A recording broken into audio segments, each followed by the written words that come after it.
Dans cette deuxième vidéo, nous allons parler du positionnement de Power BI au sein de Fabric. Donc, comme on peut le voir sur le schéma, à l'intérieur de la plateforme, on retrouve plusieurs expériences. La première qui est Data Factory, avec la possibilité, donc pour toutes les personnes habituées à utiliser du Azure Synapse, on retrouve la notion de pipeline qui vont permettre de suivre des tâches et des transformations. On va pouvoir, par exemple, copier de la donnée depuis une base SQL pour les déplacer ailleurs. Mais également, c'est au sein de Data Factory qu'on retrouve les Dataflow Génération 2, qui sont une amélioration de notre moteur Power Query qu'on retrouve au sein de Power BI. On va notamment pouvoir, donc ça c'est la nouveauté, envoyer le résultat des transformations qu'on a réalisées dans un stockage, par exemple dans un lakehouse, ou dans un data warehouse Fabric. Ensuite, on a la partie Data Engineering avec notamment les lakehouses, la possibilité de stocker des tables, des fichiers qui vont pouvoir être utilisés ensuite dans un notebook ou un SQL, puisque c'est dans la partie data ingénierie qu'on va retrouver les notebooks Python, Spark, qu'on avait dans Azure Synapse, qui vont nous permettre de réaliser des transformations, d'exécuter du code, avec au sein de Fabric la possibilité d'utiliser Copilot, donc avoir la possibilité finalement d'avoir une aide pour l'écriture de code. Ensuite vient l'expérience Data Warehouse, où on retrouve cette notion de warehouse d'entrepôt de données, où on va pouvoir stocker des tables, réaliser des transformations avec des procédures stockées, donc en utilisant du SQL.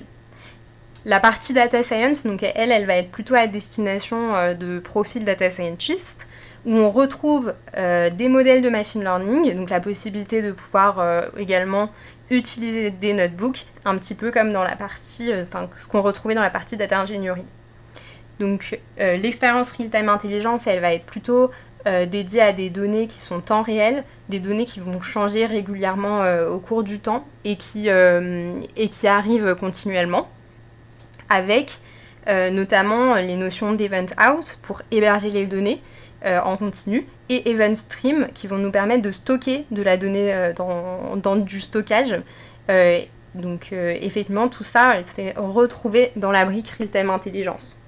Donc vient ensuite Power BI, c'est très très proche de ce qu'on avait dans Power BI Desktop.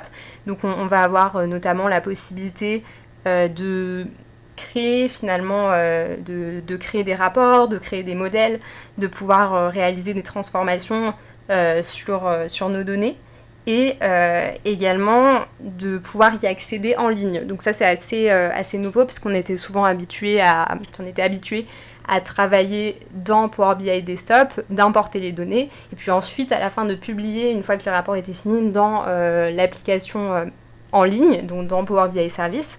Là, l'idée, c'est qu'on puisse réaliser toutes les actions de transformation, donc ce qu'on faisait dans Power BI Desktop, et donc toutes les actions amont, qu'on puisse les faire dans la version online, donc depuis l'application et la plateforme Fabric.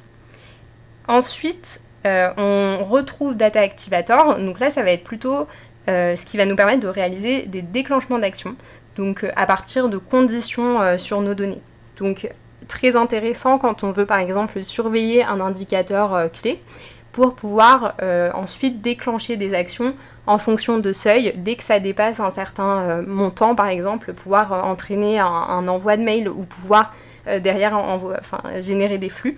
Donc tout ça, c'est d'autant plus intéressant. On retrouve également les options d'utiliser Power Automate, de pouvoir utiliser Outlook, Teams, etc. Et donc on peut voir que toutes ces expériences, elles vont reposer sur OneLake. Donc en fait, la possibilité d'avoir toutes les données accessibles, donc toutes les données, que ce soit Lakehouse, Data Warehouse, etc., elles vont être accessibles dans OneLake, qui sera finalement un point d'entrée pour les données de nos projets. Donc voilà pour ce tour d'horizon. On peut voir en fait qu'on a finalement un écosystème qui est assez riche à l'intérieur de Fabric, et on va pouvoir aller un petit peu plus dans le détail par la suite et rentrer dans chacune de ces expériences.